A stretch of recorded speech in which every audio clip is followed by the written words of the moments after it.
Yeah, and you've obviously been working a long time to get to this moment. Now, like the fight week, it's got to feel like reality at this moment. I mean, what's the emotions for you at this point?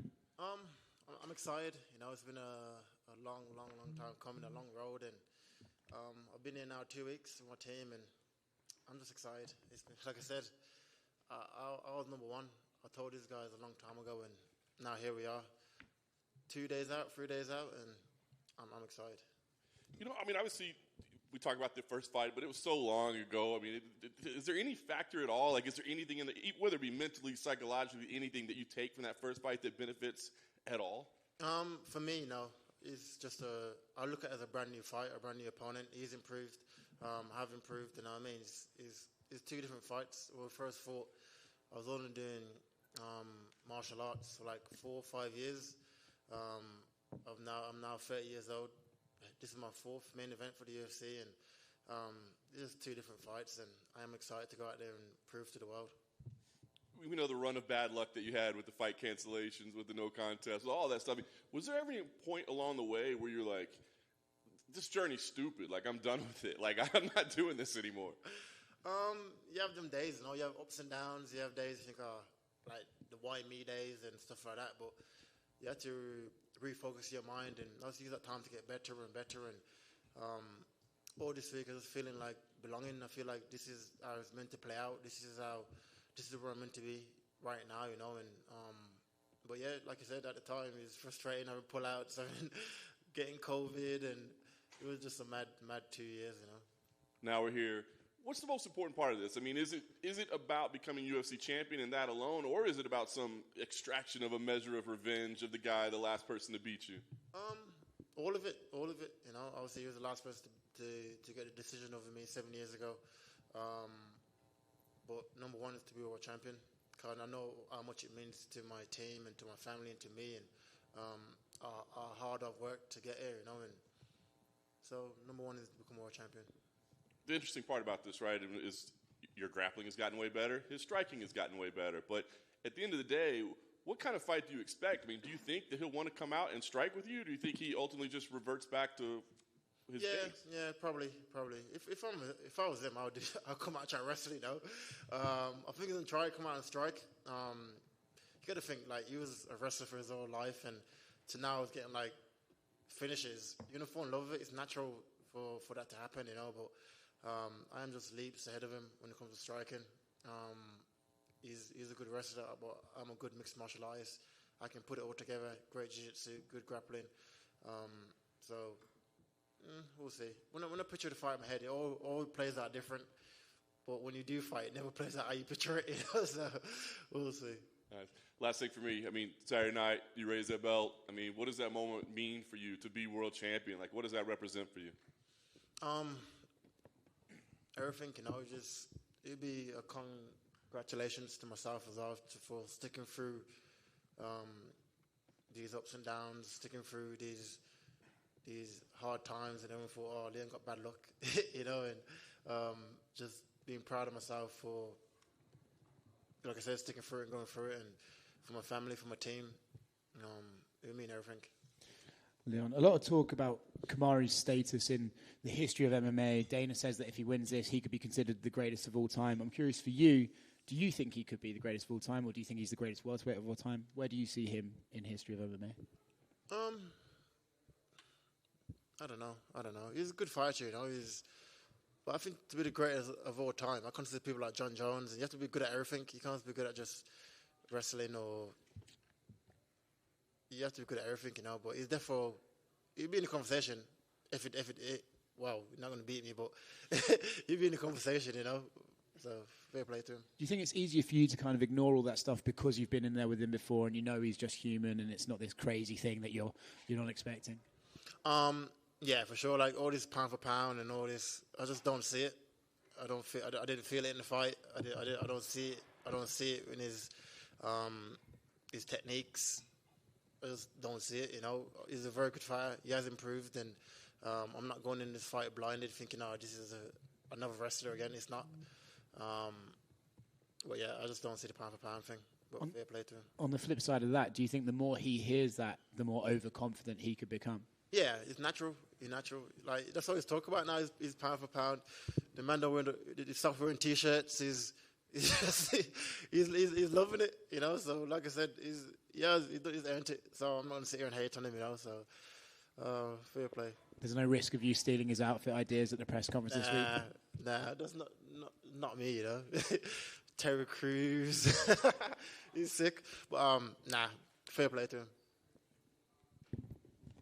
Yeah, a quick one right here. You said your league's ahead of Kamaru in terms of striking. So would you put yourself at the top of the list of best strikers in this division overall? Yeah, 100%. Definitely. When it comes to striking, in the top 5, like, who is it? When it comes to just pure striking, you know? Master, though, that's probably out of the 3, Gilbert Burns, Kobe, and Master, his last 3 fights. You probably put him as the best striker out of them 3. And he's the shit striker, you know what I mean? So it's like, him and Kobe fought, just 2 wrestlers that decided to have a boxing match. I don't know what the fuck Gilbert did. He just came out and just swung for the fences, gassed himself out and got knocked out with a jab. You know what I mean? So it's, I don't know.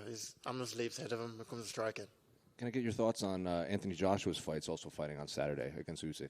It's a big night for the UK, you know, to have... and we're both going into rematches, which is crazy as well. I think we'll go out and get the win. You know, also I'm hoping for it to get the win, and it's going to be a massive night for the UK.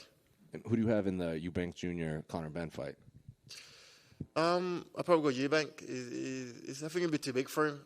I know they put like a readjustment clause on it, but I think it'd be too big for him, and it's too early for Conor, I think.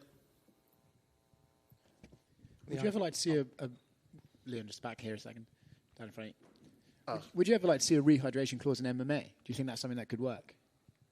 No, computers find ways around it anyway. You know what I mean? Like, I know guys that like boxers, they'll do that. They're like, yeah, I'll do it. Then they'll make the weight in the morning, or they'll rehydrate fully and then sweat in the morning, weighing. And so it's like there's always ways around it, you know. So.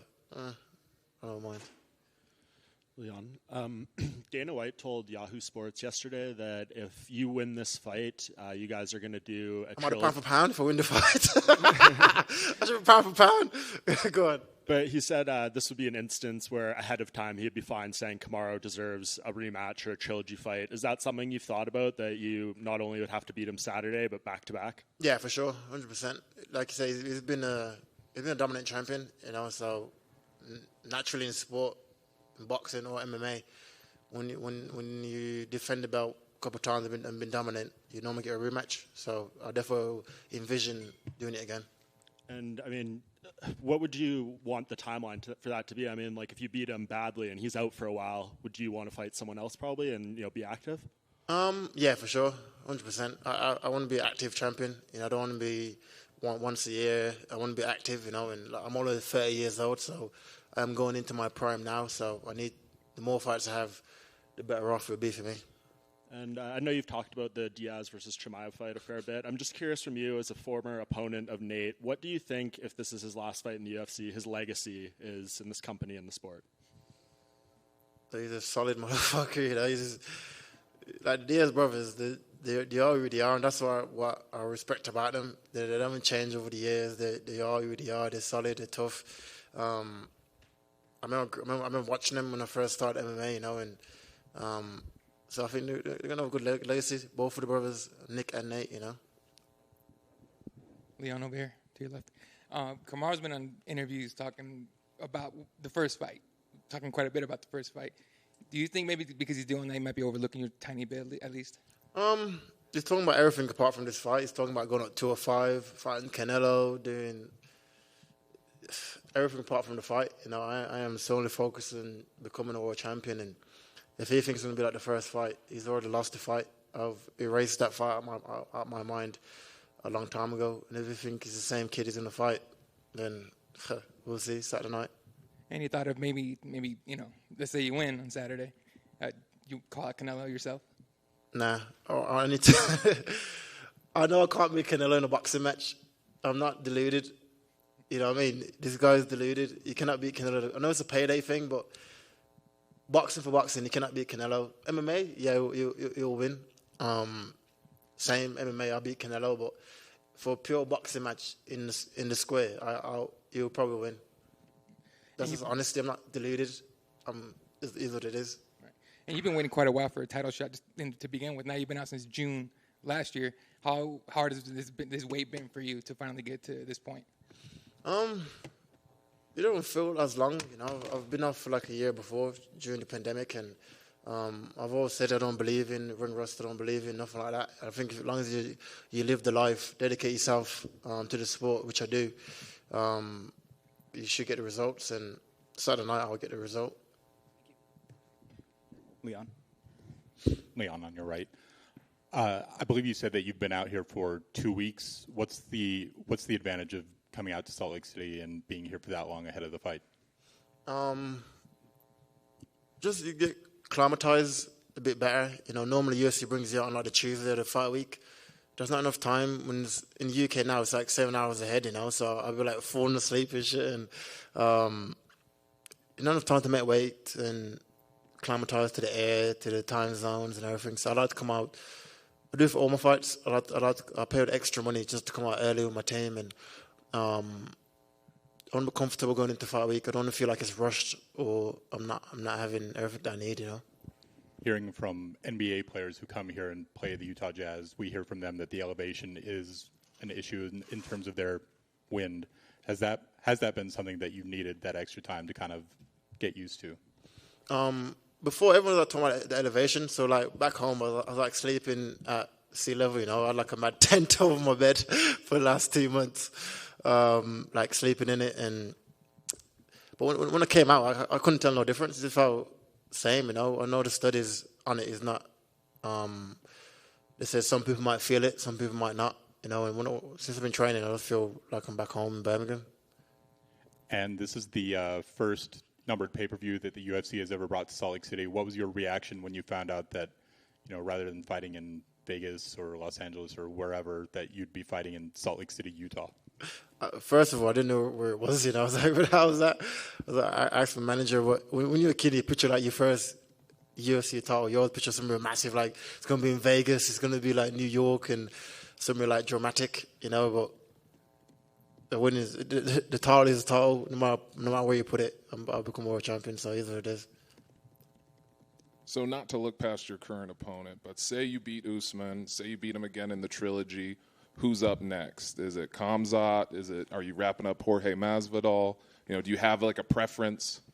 Well, my preference would be obviously Jorge.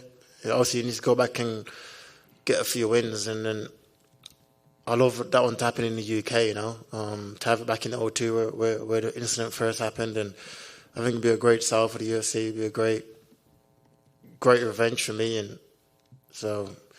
But at the moment, I think both our careers is going into different ways. I'm going there, he's going there. So it's difficult to make it make sense, but that'd be my preference. And then what about Khamzat? Khamzat, him as well. I was meant to fight. We got matched up like 3-4 times. So that fight will happen when it's meant to happen, All the way back here to your right, Leon, wanted to ask what it means to you after so long to finally be here, fight week. You had been looking for this title shot, for this rematch for so long and so many delays. What does it mean to just be here finally this week? It means a lot. It means a lot to me, to my team, to my family that I stayed the course. Everyone was doubting me, but do this, do that, why you're not fighting. I was trying to fight, like, during the pandemic, I got matched up with Khamzat, with Masvidal, the whole lot, and so it would mean a lot to me, and it means a lot to me that I'm here now, and we're just days out from me becoming a world champion. I know how much it would mean for the UK, for me to capture the belt, to be the second guy from the UK to do it, and how much it means to my team and to my family, And is there a satisfaction with just being able to get back to being active at this point? Yeah, for sure. Like I said, I'm only 30 years old. I can't be sitting out much longer. I need to be active. And after this fight, after I win, I'll be looking to fight again this year and just stay active. Thank you. Leon, what have you learned about yourself since your last fight with Kamaru 7 years ago? I don't know. I think I just learned more.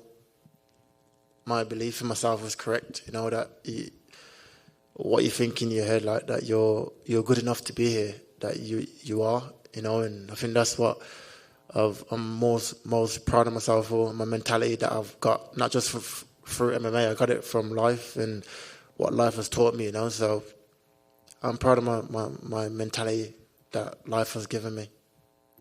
Thank you. Yeah, I need this water loaded.